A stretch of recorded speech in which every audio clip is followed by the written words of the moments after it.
Hello and welcome to the programme. I'm David Holmes. Our guest tonight is Roger Mapes from New York. He's a singer-songwriter, an artist, an interfaith minister, and a teacher of A Course in Miracles. And I spoke to him at his home in Brooklyn a few days ago.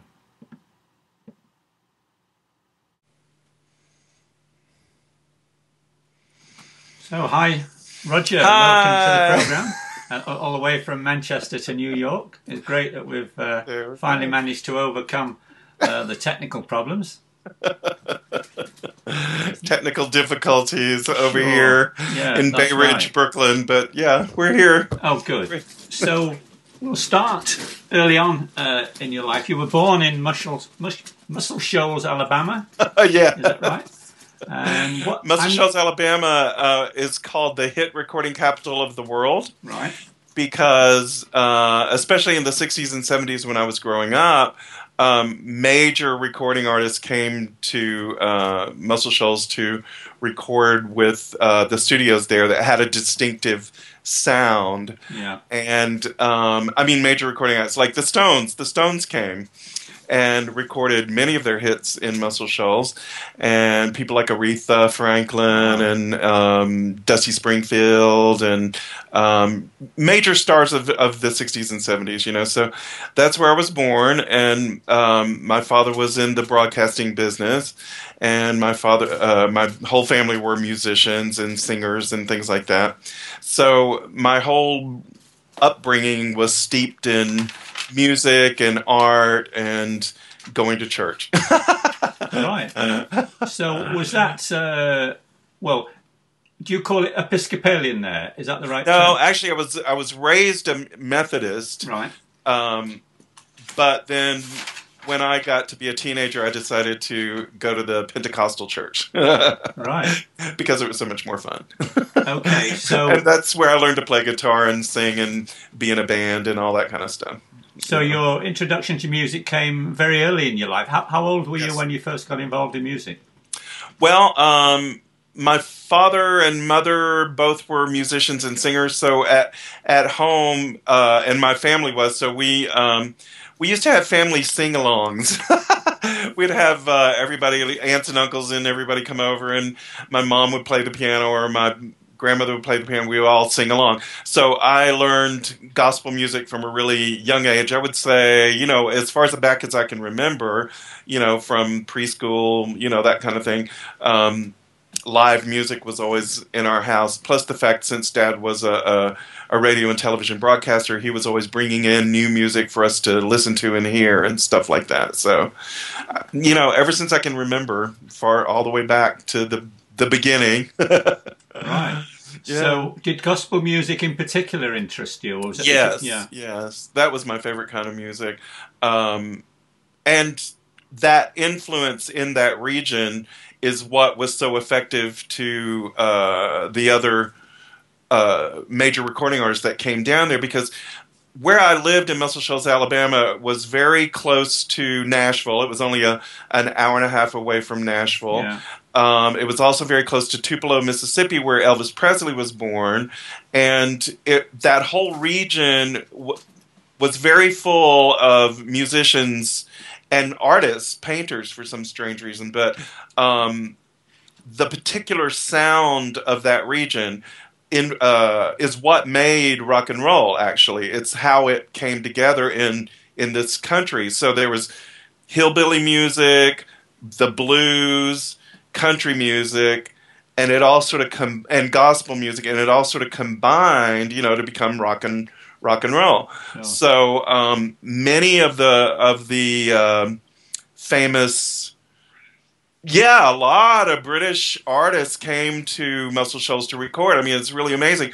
Plus, also the Percy Sledges and the wonderful black singers and everything were from that region. Many people were from that region, you know, and so it was quite an exciting time to grow up in, and I didn't even really realize it when I was growing up. But now that I look back, I'm like, Sam Phillips was Yeah. born in my area, Yeah. and of course created Sun Records. You know, so I mean, and my father and Sam Phillips went to high school together. So I mean, there's huge music connections, you know, in my life. Yeah, and I heard you. Yeah, a bluegrass gospel band. Wow, Yeah, that's yeah, yeah, really yeah. something. I love bluegrass music. I I love lived it. in Sydney many years ago, and I went to see Glenn Campbell, who had a great bluegrass player called Carl. I don't know what his surname was, but I remember it very well many years ago. Oh my goodness, I love Glenn Campbell. Yeah, And of course, bluegrass has always been my favorite kind of yeah, music. It's what I learned at the very beginning when I first started playing the guitar and everything. That's how I learned to play the guitar, was by playing bluegrass, you know. right. So I love bluegrass music. You know, it's amazing. It also reminds me of Celtic Yeah, music. You know what I mean? There's such a crossover there for me, you know, because I listen to sort of ancient Celtic tunes, and then I see how when people came over to this country, how they transformed and it yeah. grew into bluegrass. You know, so there's a lot of connection between England and you Sure. know bluegrass music. Yeah, So it's very lively music. I can't keep still mhm. when I'm listening to bluegrass. I mean, it's impossible. I know it's interesting how the connections are. You know, I Yeah, also. I just recorded my latest CD called Country Gospel Kirtan, yeah, and one thing that I was trying to do with that was help help us make the connections between a lot of different types of indigenous music, so to speak. So, yeah. like, you know, I use some sitar and Indian tabla and things like that, and it's so cool to see how sitar blends in with banjo Sure. Yeah, and fiddle yeah, and even Native American vocalizations and chanting and things like that. You know, so with my CD, especially this particular one, I wanted to make those connections with world music and how country gospel fits into that picture. You know. sure. I mean, talking about the sitar, I'm a huge fan of Ravi Shankar, Oh yeah. Oh and my goodness. as you know, unfortunately, he died Yeah. in late last year at the age of 92. That's amazing. I didn't know how old he was. Yeah, and funnily enough, a few years earlier than that, maybe 7 years, when he was only 85, I saw him live in Manchester. He was appearing Wow. with his daughter Anushka. Oh It was wow. absolutely amazing. There's some wonderful YouTube videos of them, but he was 85. He could keep up with her. He was not just Amazing. hanging back. He was absolutely amazing. That's really, really cool. I'll have to go Google some of those videos. And so his daughter is playing. Anushka, She's yeah, Anuska. I'll send you some YouTube links. It's, Okay, okay. I'd love to oh, know who she is. yeah, Yeah. she's wonderful. And I first got to know him, maybe in the like the 70s. There was what's called a concert for Bangladesh. George Harrison Yes, got I remember involved. that. And Hmm. he persuaded anyone who was anyone in the music world to drop everything they were doing and go up to Bangladesh to raise Hmm. money for the unfortunate people there. Yep, that's right. That's right. So yeah, it just hit it up when you mentioned sitar. There's just something about it. It just really Oh, reaches me. it's so beautiful. Yeah, I love sitar and I love all of those string instruments and how they interact with each other. I mean, there's a lot of similarities, you know. Yeah. It's very, very interesting. What really was interesting for me is to listen also to Arabic music and see the similarities in all of our cultures with the strings and the beats and the different kinds of things, you know. So I've been really interested in that for a long time. Yeah, there's so much common ground in music, Yeah, isn't there? It's yeah, there is. absolutely wonderful. So you sort Which of I also wanted to show you my T-shirt. This is oh, my Memphis T-shirt, oh right, which I lived in Memphis for a little while. It's very close to where I was born, also. So that whole region where I was born, you know, this is the blues. Memphis yeah, is known obviously for the blues, and then you know my region especially for country and gospel. But yeah, then bringing it all together, you know, to make rock and roll, which I thought was fun. yeah. We could talk for hours about music. When you Yeah. talk about the blues, I think Eric Clapton and Yes. people like Yes. that. I've seen him just amazing guitar, still playing great music. He is. Yeah. So Yeah, did you meet any famous people at the time or big names? Or Well, let's see. I guess Sam Phillips was the most famous person that I knew personally. You know, I mean, my best friend that I grew up with, became really involved in the recording studios, and he's now the head of a music publishing company in Nashville. And when we were kids, we would both go hang out in the studios. And I realized that Bob Dylan was there when I was there, but I wow, didn't know yeah, at the time. I mean, it's funny to see somebody when you don't know who that you're sure, not expecting to see them, you yeah, know, and it's just your hometown, and you know, really. Muscle Shoals is like this little crossroads, like this is a highway and then a road that crosses it, and there's the recording studio right there, you know. So yeah, you know, I went over with my friend Kevin one day, and we were just like, oh, somebody's recording in the studio, and you know, it was Bob Dylan, which wow, we didn't think about it. yeah, oh, amazing. What a I don't know, you know, funny things like that. So there's a lot of. I know that Greg Allman came through town, and I was over. He was at the school at the college, yeah, and that we crossed paths, and I saw him there. But I didn't really realize again at the time that he was Greg Allman. It was just like this guy with long hair, which everybody had long hair, you know. So yeah. it was the '70s. Oh yeah, I mean, when I look at some of the photos of me at that time, I shake my head. You know, I really do. It seemed the right thing to do at the time, but It it's did, pretty didn't awful it? after the day. And the bell-bottom jeans and Oh, all that sort I of loved stuff. all that. Yeah. So what a great place to grow up in. So that Yeah. obviously you were born with an ability in music, but that must have really enhanced your career and the opportunity to stay involved Yeah. with that with all that. Well, it's always been that I've known what I wanted, you know, who I am and what I wanted to do in terms of that, you know. I mean, like, I've always been very clear that I'm a performing artist, you know, and Yeah. that's taken, and I'm also a visual artist. I paint, yeah, you can't see the painting behind me A probably, but little bit. Yeah. a little bit. I have paintings everywhere. So I was always very clear that I was an artist, yeah, and that was pretty easy for me. Sure. And that continued.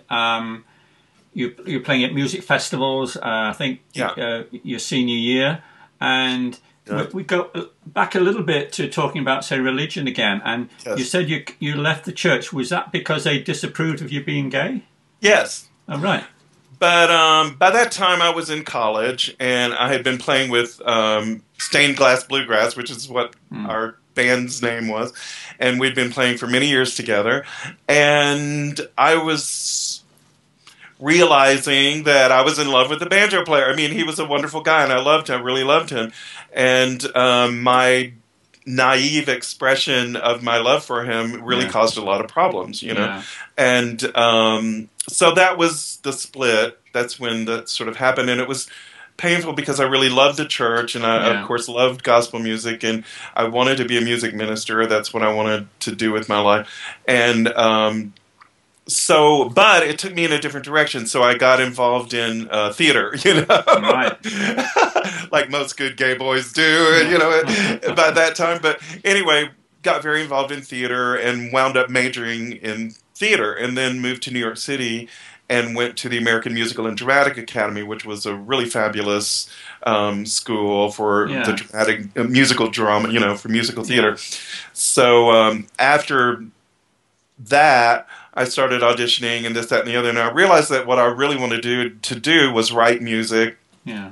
and create my own shows. So that's basically what I've been doing for the last 20 some odd years, you know. Roger, can you tell me about the Radical Fairy Commune? Oh yes, the Radical Fairies. Well, that's actually how me and Glenn met. Was in the Radical Fairies. Well, the Radical Fairies are a group of LGBT, spiritual, Yeah. pagan people, and I discovered them in the late '90s, and I felt like, oh my God, these are my people, you know. So what I found out was, this was while I was still living in New York City, but what I found out was there was a communal living situation in Vermont. So I was ready to experience that. That was my second commune. When I first left high school, I joined a Christian commune. So I had lived in a commune before, a bunch of hippie Christians, and so I knew what living in a commune was like. So I packed up my things from New York City, and I moved to Vermont and lived with the Radical Fairies. Now that was incredibly powerful for me because that's where Yolanda formed, you know. Yeah. And so the Radical Fairies really support the exploration of men getting in touch with the goddess energy inside of them, you know. Right. And so we did a lot of ritual, a lot of things like that, and a lot of dressing up with makeup and glitter and, you know, dresses and stuff, and dancing around a campfire and having a lot of fun that way, you know. Yeah. But it really opened up something for me where Yolanda came forward as a performer, you know. Right. So that's how I really began to perform as Yolanda. It was through the Radical Fairies and living in the commune and everything Yeah. like that. Are they still around? Did that just Oh fade yes, out? Yeah. yes. Yeah. That particular commune was when I joined it, it was in its formative stages at the very beginning, and so I was one of the very first founding members, so to speak, of that commune. It's still alive. It's called Fairy Camp Destiny, and it's getting bigger and stronger and beautiful. The structures, the buildings there are eco-friendly, and Yeah. it's a very beautiful, beautiful space. You know, Yeah, so I love it's the concept of communes. Yes. You know, the community spirit, how we can join together on street level and not have to Yes. depend on politicians and city officials and all that stuff. So I'm a bit There you go. bit of the radical in me coming out now. Yay!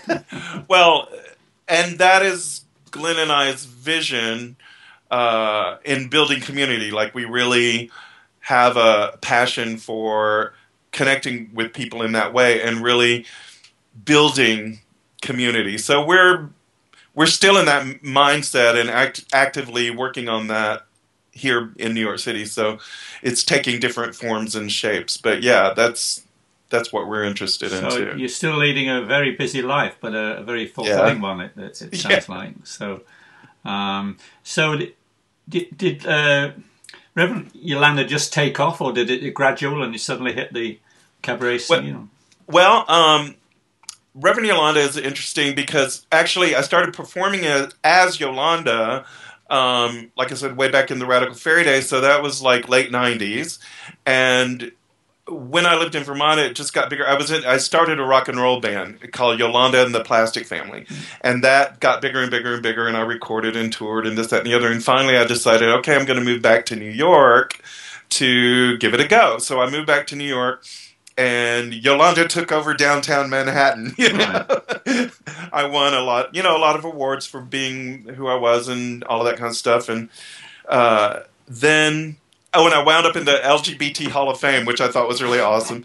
So, but then some things happened in my life personally, and I decided to take a break from performing. And that was the time in which I met Glenn, and we became we stayed at home a lot, and we began to discover our conscious spiritual path together. And he really turned me on to A Course in Miracles. Yeah. So we began reading that and everything like that. So as that began to develop, and I decided to go to seminary, through the process of going to seminary, Yolanda really came back to me, whereas I was discovering, how do I want to perform again? You know, should I just put Yolanda away and never perform as Yolanda anymore?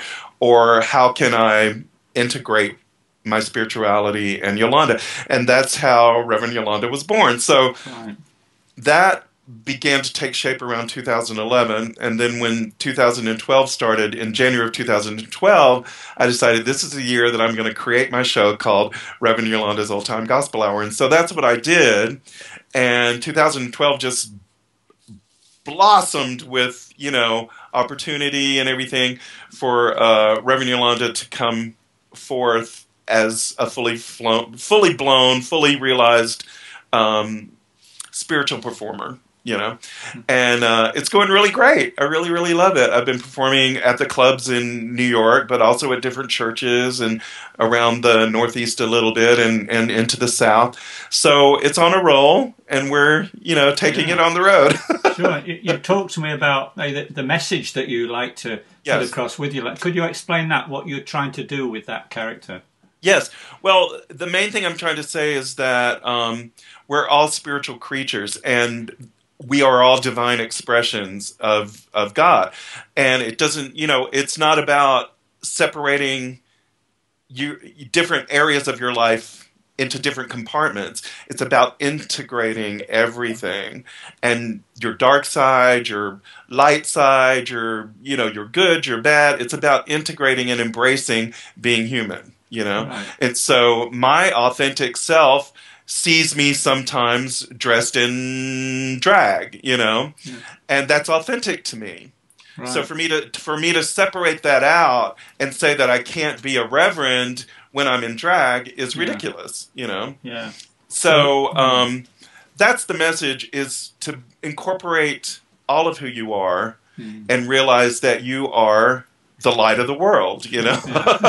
So you I feel mean, you can reach some people with Yolanda that you couldn't reach in another way, I possibly. do, but it's also, for me, it's not even about trying to reach anyone. It's really about demonstrating that authenticity is what is really what we're all after. Yeah.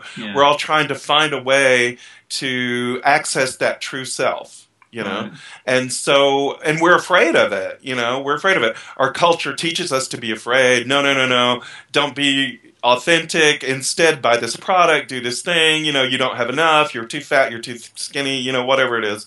And it's always we're enculturated to operate out of fear, Yeah. instead of love. And so for me, operating out of love is embracing all of who I am and being as authentic as I can be, Yeah.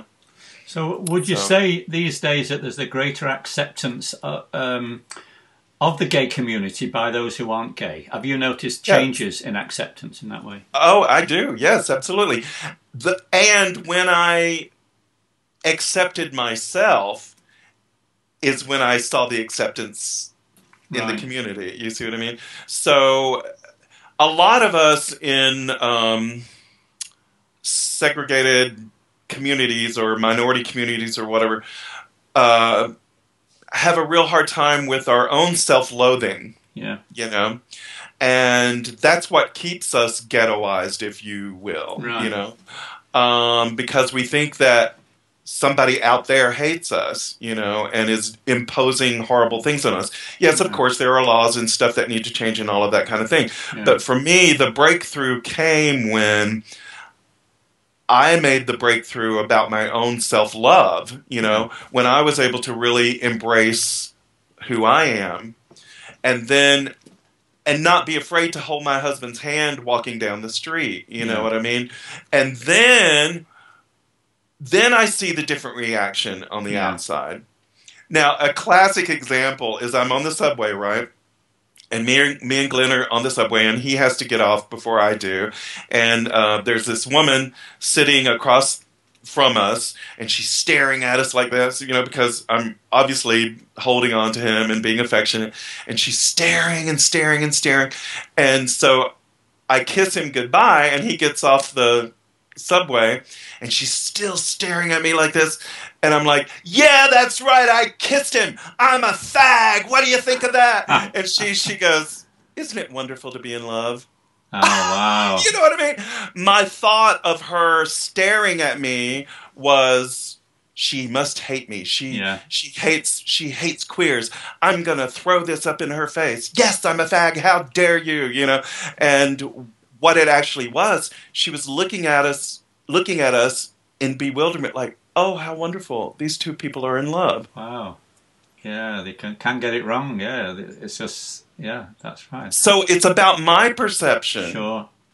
Yeah. And I'm reading this look. I mean, she wasn't angry at all. It was just like the way her face looks. Yeah. You know what I mean? And she's looking at us with love and admiration. Yeah. But I'm perceiving it as an attack. How about that? Yeah. Wow. It's a work in progress, we might say. Yeah. That's one of the great things that I think we're really progressing on. There's still a long way to go, as I'm sure you'll agree. But yes.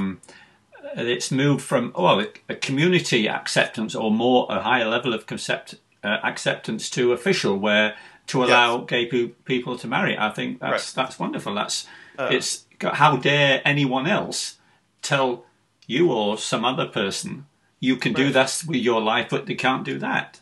Right. I mean, wow. Amazing, right? It's just, I hope it continues to progress, but I like that where there's more openness, and maybe gay people don't feel as though they have to keep away from the public so much. So we find that encouraging, but we look forward to its improving. And you mentioned before about the Course in Miracles, and for those who may not know anything about it, I have a limited knowledge. Can you take us right from the start of what the Course in Miracles was and how it began? Oh, it's such a fascinating story. First of all, I would like to direct people to www.acim.org, and there you will find everything you want to know about A Course in Miracles, but you'll also find the daily lessons, lesson 1 through 365, which is a lesson a day for the year. And A Course in Miracles is such a fascinating book because it was written by a Jewish atheist professor of psychology at Columbia University who was having very difficult, her name is Helen Schuckman, Dr. Helen Schuckman, and she was having a very difficult time with her colleagues at Columbia. And they were always fighting and having really difficult times with each other. And she came to the point where she said, there's got to be a better way, you know? And these are psychologists at Columbia University, and they're hating each other, and they're digging each other and stabbing each other in the back and having all this drama, right? How are you going to help someone else when you're like totally involved in this drama? I find that fascinating, first of all. That's a Columbia University psychology atheist professor. Okay. So now she starts hearing voices, you know, or she starts beginning to hear this, what I call the still small voice, or what she later identified as Holy Spirit, and also talked about as really coming to her as the voice of Jesus. Well, that was how she heard it, you know. Now, again, take it that this is a Jewish atheist, you know. So she literally thought she was crazy, you know. And she began to talk to her colleague that she was having trouble with, whose name was Bill Thetford, who was a gay man, and he became interested in what was going on with her. So he began to take down by dictation what was coming to her. And through this process, through several years of this process, they began to find an incredible message of love and forgiveness in the words that she were coming to her, and it began to put the principles into practice. And this voice, you know, dictated this huge volume, which is an incredible work, or incredible spiritual work. There's 3 parts to it. There's the text, which is basically what her transmission was to begin with. And then there's the workbook lessons, which takes the text and sort of breaks it down into sound bites, if you will, for each day of the year, you know. And so you take a lesson a day and you practice it every day. Then there's what's called the teacher's manual, which explains to you how you are a teacher, and that you teach whatever it is that you're about. You know, you can teach hate, you can teach fear, or you can teach love. And if you'd like to teach love, here's a way for you to do that, you know. And so it really emphasizes forgiveness and the practice of forgiveness. Yeah. Wow, that's and for those who, I mean, you mentioned the website, but I had a brief contact with ACIM some years ago, and someone said, what you don't do is read the text from start to finish. Is it better, or if someone that is interested in knowing more, to actually go to a class to be taught? Well, you know, there's so many different ways to do it. I mean, actually, what I think it's funny, people have, like with any spiritual practice or something, you know, there's going to, people are going to arise that have a fundamentalist viewpoint about it. There's no right way or wrong way to do it. it explains that. If you'll just read it, you'll find out, Yeah. it will explain everything to you. People that make declarations about how you're supposed to do the Course in Miracles Yeah. usually have not read it. Right. Or they'll read a section, they'll pick it up and read a section, and they'll say, "Oh, okay," and then they'll put it down, and 3 months later they'll pick it up and read another section. You know what I mean? It's a discipline. It's like learning yoga or anything like that. It's a discipline. Now, the way I approached A Course in Miracles was to start with the workbook lessons, and for me that was the easiest way in.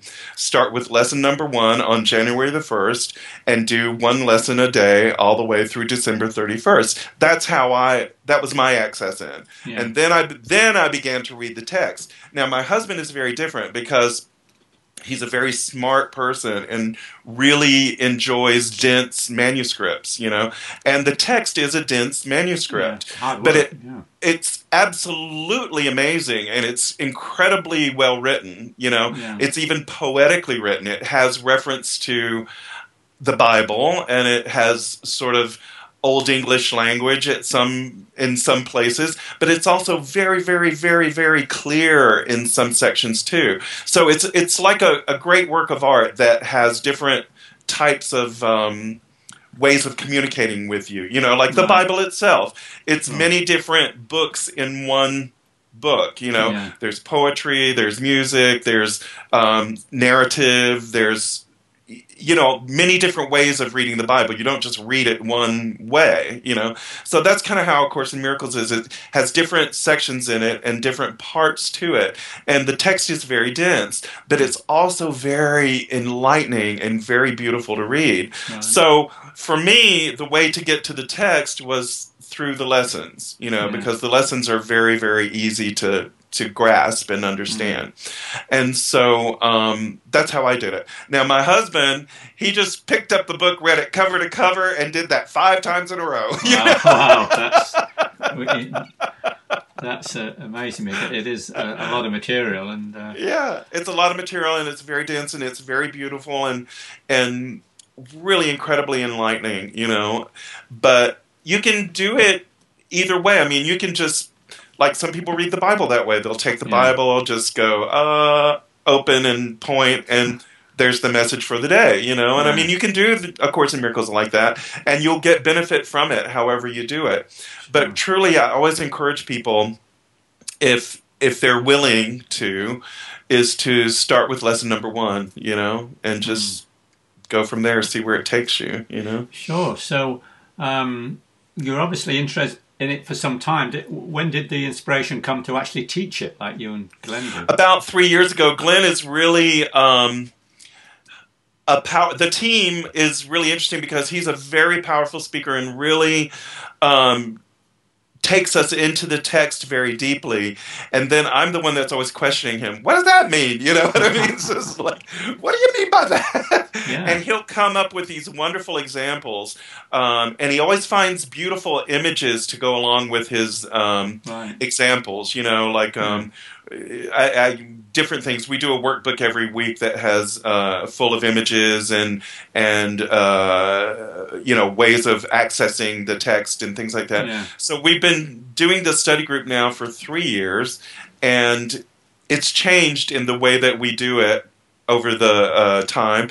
Now our format is we come together and I lead us in some songs, we do some singing, and then we do some praying, and then Glenn has selected a portion of the text that he'd like to go over with us, and it's really great because by the time we get all sung in and prayed in, we're all on the same page and ready and open to hear the text, which is, like I said, can be dense, but it also can be very, very direct, so it's been a great experience. Yeah, there's obviously still a great interest in the community. And what growth have you noticed since you first started teaching the classes? Wow. People have come to terms with their own humanity, their own understanding that they don't have to eliminate any part of themselves. Like one big thing that keeps coming up in our class is, how do you handle it when you have rage. You know, what do you Yeah. do when you're really angry? What do you do when other people are angry with you? You know, things like that. Um, and trauma, you know, yes, past trauma, you know, Mm. old wounds that keep popping up and Yeah. everything like that. Well, one thing that we've learned is that you have to experience those feelings. You have to acknowledge how wounded you are. You know, you have to feel it, you Yeah. know? And a lot of times, what we're doing with our rage at someone else or whatever is trying to push away the feeling, you know, Yeah. to try to push away the sensation, you know? Yeah. So a lot of what the transformational process has been in our class is people really taking responsibility for their own Yeah. sensations, you know, Right. and it's been liberating. You know, So, people's lives are changing, their desires are changing, their understanding of what the will of God is changing. You know, I see people becoming more kind. yeah. You know, I see myself becoming more kind. I see, you know, we still struggle with our daily Sure. struggles, but we have tools now to work Yeah. with that, you know. Right. So it's Whereas, yeah, like a form. Oh, it's very therapeutic. Obviously, yes, there are yes, many. yes, yes. There are many paths, but that is obviously one that's reaching a lot of people. And It is. I think people are very curious about it now. Have always been for many years, but you know, Marianne Williamson and yeah. popularized it very Yeah. much, but in a way that sort of brought it out to the public. But still, people. Uh, it's hard to find people that actually have read A Course in Miracles. You know what I mean? Like Yeah. it's still the text itself and the workbook itself is still sort of new to people because Sure. people tend to think of it as hard to read, you know, Yeah. hard to understand. Yeah. And the truth is that it's not. What creates the resistance is our ego because the Course in Miracles, one thing that it really does is it shows you what your ego is. It points out to you how your ego behaves and what the difference is between your ego and the Holy Spirit's voice, who your true self is, you know? Yeah. So you can call that true self Holy Spirit or the voice that likes you, which is what Glenn calls it, you know, or George, you could call it George, you know what I mean? But I mean, it's this instinctual Yeah. voice inside of you that guides you towards love because that's what we're made of. We're made of love, you Sure. know? So what you call it is irrelevant because it doesn't have any influence on what it is. That's right. Yeah. Sure. Correct. Yes, absolutely. Yeah. That's great.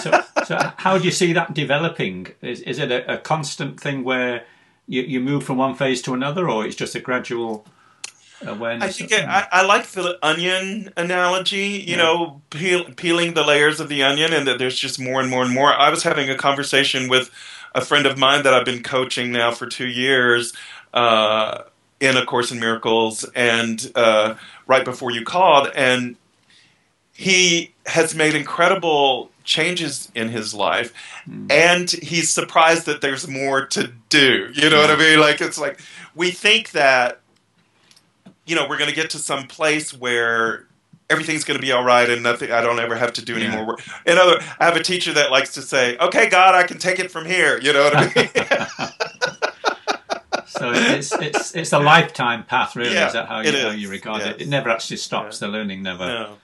See, I like to think of A Course in Miracles as Buddhism or yoga, even. You know, like if you're really involved in yoga, you do it for your entire life. You know, it's a practice, and you do it because you love it. You know, so it's a practice that you develop. It's a discipline that you have, and it's always at your resource. You know, it's a resource for you. It's always at your ready. You know, so that's how I view A Course in Miracles. It's not. A friend of mine said to me, what you're doing? You know, you're doing it again. Didn't you learn anything last year? I thought you just did it for a year and that's it. Well, no, it's like any spiritual practice. You know, you learn new things every time you go through it. You know, there are people that for them the Bible is their book. You know, their thing, and they read it every year. Like in our church when I was growing up, and in Glenn's church, that's you would do that. You know, you would read the Bible every year. You'd start at Genesis and you'd wind up with Revelation, and you did it every year. Yeah. And so it's kind of sort of how we look at A Course in Miracles, because it's one of those books that keeps unfolding and giving to you over and over and over and over again. Yeah, it's one of those it's wonderful amazing. tools. It was also mentioned in your bio about when you talked about unity. You talked about the Unity Church. Unity Church, yes, Yeah. and generally unity, bringing and affirming unity in all of us, non-duality, Yeah. But yes, we've been very active in the Unity Church, in the Unity movement. In fact, we came to our conscious spiritual path pretty much through going to Unity. Yeah. Glenn had been going to Unity for a long time in Missouri before he moved to New York. And he said, let's go to Unity in New York. And so we did, and we loved it. It was a big, wonderful fellowship of people. And through that, we became very involved with a teacher at Unity who was also interested in A Course in Miracles. So we started A Course in Miracles study group. And then eventually Glenn and I started our own Course in Miracles study group, so yes, and we do a lot of speaking at different Unity churches because we're really connected to Unity. So I met someone in Glastonbury a few years ago, an American couple that came from the Unity Church, and I became quite interested in what they had to say. Do you find, how would you describe Unity Church? What's their concept? They seem to welcome everyone. Yes.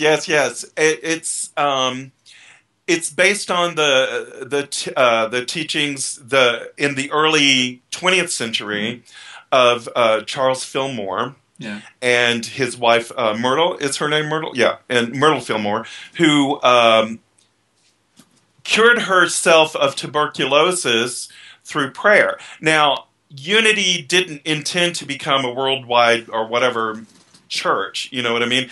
It was started as a prayer ministry because Myrtle went to hear a New Age speaker and discovered that she was already healed, that she was already whole in her true self, that our true beingness is health and joy and peace and love. That is who we are in truth, not the experiences that we're having of sickness and divisiveness and all of that. So she began to affirm and pray that she was healed and whole in truth.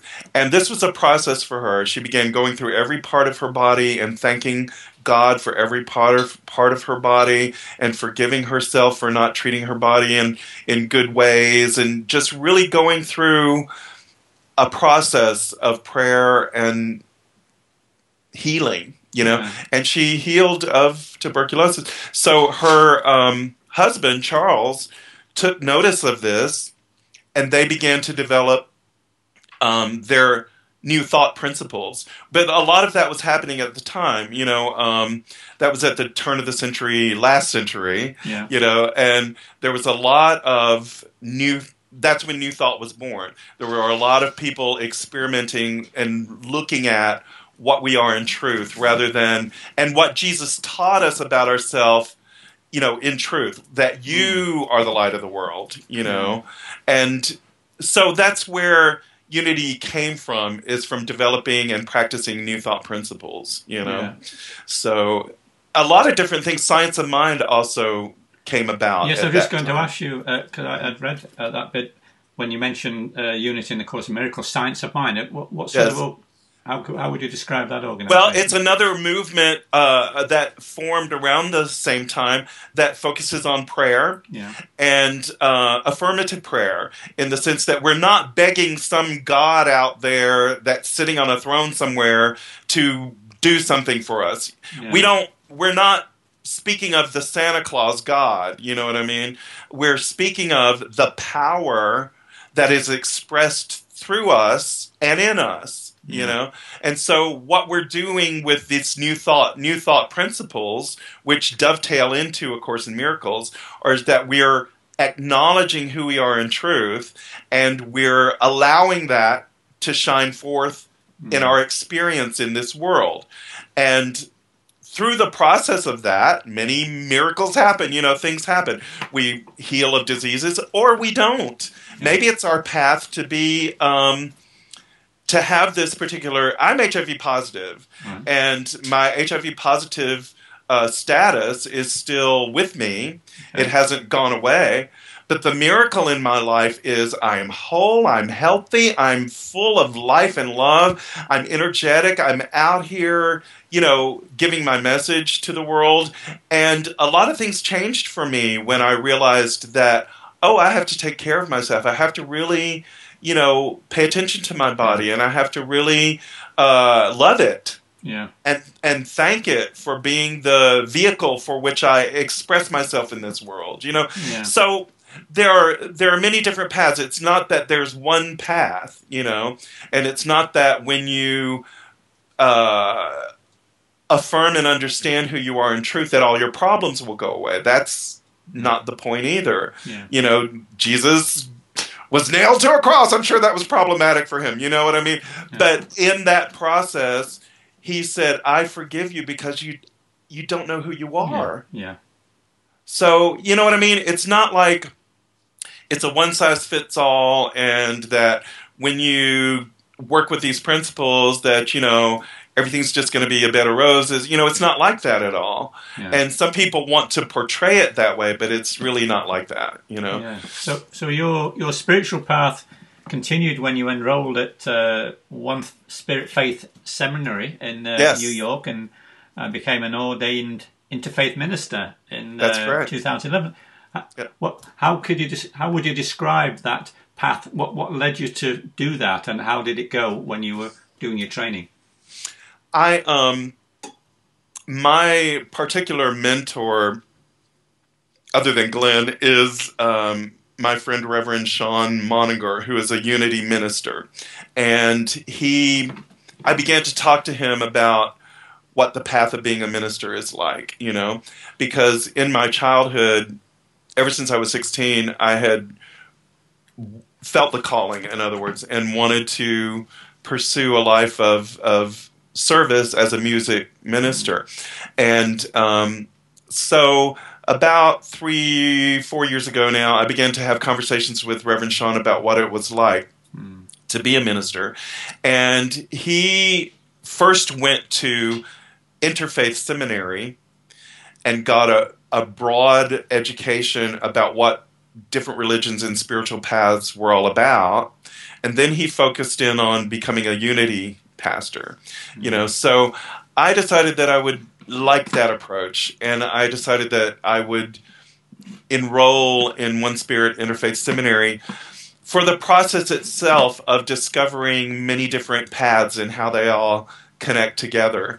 And in that process was where I found that Reverend Yolanda is authentic to me, and that is my music ministry. So it was quite an awakening, you know, process.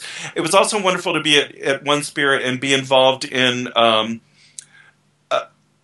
a spiritual organization that welcomed and encouraged all people, you know, all races, all religions, all creeds, all sexual orientations. So we were gay, straight, you know, bi, lesbian, trans, all of the above, black, white, you know, from Australia, from India, you know, like all together, you know, really talking about things and going through transformative exercises together, you know, going on retreats together, building community with each other and really bonding, you know. So it was a totally mind-blowing experience, you know, for me.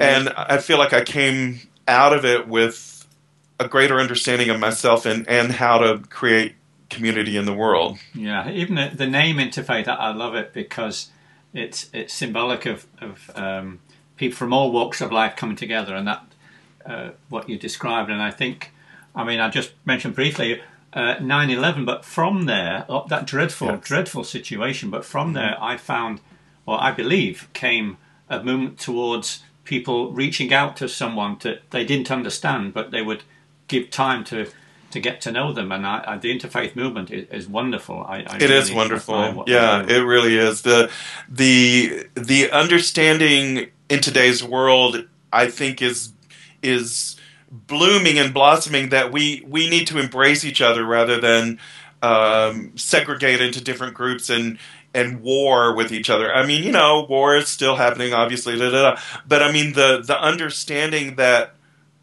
love is more powerful and to connect is more powerful rather than to separate out, Right. is dawning. It's coming into the world, Yeah, that's right. It And is. it must have been very encouraging for you after what you said previously about your very early religious upbringing and the complete lack of acceptance of you as the person you are, to be in something that you can be yourself in.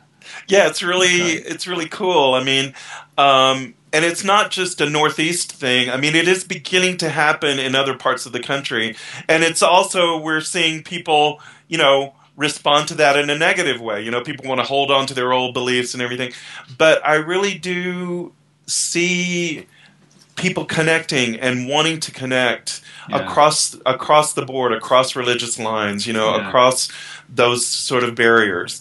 So it's happening. It's happening. That's really good. And music Yeah. continues to be a very strong presence in your life. And hopefully, sometime we can get you to play something, a Oh, guitar or absolutely, whatever. absolutely will. We'll do another session with Reverend Sure. Yolanda, hopefully, and I'll be playing some music and this, that, and the other. Oh, yeah, that's right. And what I would like to do as well, I mean, certainly we'll, we're talking to you now, but Yeah, then yeah, we can, and Yolanda, and then Glenn on his own, and then the two of you yes. together, Yeah, and we can we. really, I don't mean to separate myself out in different ways, but it's a different sort of. Well, when the costume is involved, I like to call myself a superhero. You know what I mean? It's sort of like that's yeah, what I feel like. So there's just more of a little oomph to it. When you yeah. have myself as Reverend Yolanda. But we'll do that another time. We'll have a Yeah, good time and with just that. going Yeah. back briefly to the Course in Miracles, I know there is a strong interest in this country, and what I'd like to do is maybe have a program where you and Glenn can do a class, just the Oh, two of that'd you. be And, great. yeah. Sure. We'd love to do a class. He's shaking his head. Yes, Oh, yes, good, yes. good. So that's a yes. Yeah. And we can learn a lot from that because uh, the interest in this country. I think maybe, I mean, there's still a core of people very interested, but I'd like to try and do something to bring a greater knowledge of it and what Yeah. it can do to people's lives. And you've proved that you're living that, Yeah. obviously. Yeah. It's And something that we practice constantly. yeah, And we're out in the world, we're doing things, we're looking at ourselves, we find where we have conflicts, and we have our tools. We go yeah, back to I am the light of the world. Forgiveness is my function as the light of the world. And then we're looking at the conflict in a different way. You know what I yeah, mean? So there are just ways to be in the world that are effective. That you can feel all of your feelings, have all of your sensations, and still be effective. In the situation. yeah, So yeah, we'd love to explore that with you in terms of what A Course in Miracles really practically does, yeah. and have a class. And yeah, we'd love to do that. That's right. So We can show it on the channel and put it on YouTube as well, if that's okay yeah, with you. that'd Yeah, be great. Yeah, we'd love because that. YouTube is So such an amazing it is. situation. It's just worldwide and It doesn't cost is. you anything, and I know. so much good can be done with it. So much good can be done with it. Yeah, Absolutely. Yeah. yeah. And Yeah. so yeah, so yeah you're creating with your Course in Miracles and the life you lead, a bridge hopefully between communities, and that's been a prominent sort of feature of tonight, and a Yeah. very encouraging one. How Yeah. people can have an interest in something and then feel so committed. You obviously put a lot of time into this yourself and Glenn. We do. Like, and we're expanding because this is what we want to do with our lives. We really want to be full-time ministers and teachers and be out there in the world, be as examples of living living A Course in Miracles. An interesting thing, and when you talk to Glenn, he'll tell you this. When he first started practicing A Course in Miracles, he put the book down one day and he said, I can't live like this. They'll eat me up. You know what I mean? Meaning the world, you can't be vulnerable. You can't be, loving. The world will destroy you. And that's not true. Yeah. That's not true. So it's a constant learning experience for yourself and Glenn. You're committed to that path, but you're open to learning and using that as a way of communicating with people. And obviously, you're making a difference to people's lives, and that's. I think we are. We're certainly making a difference in our lives, and it's reflecting outward. And people comment on, comment to us on how their lives have changed and how much they appreciate, our classes and what we do. So yeah, I think it's effective. Yeah, certainly. Thank you, God. Thank you, God, because that's what we want. It's not about us and our egos. It's about how Spirit can move through us. Sure. So we look forward to those future times when we go through the Reverend Yolanda. We have to meet Reverend Yolanda next time. Of course. And have your guitar ready. I will. Today was interesting because I couldn't figure out how to get started here, so now but it's been a great conversation, with you, and I really appreciate you doing this. It's been the first of many, I hope. Yeah, Roger. Absolutely. So, you're a terrific guy. Roger, thank you very much for being with us tonight. Thank you, David. I really appreciate it. It's wonderful. We look forward to future conversations with yourself, Reverend Yolanda, and Glenn, and doing a class for us in Course in Miracles. So, absolutely, I very much look forward to that. Thank you. So thank you very much. And goodbye for now. Goodbye for now. We'll see you later. Bye.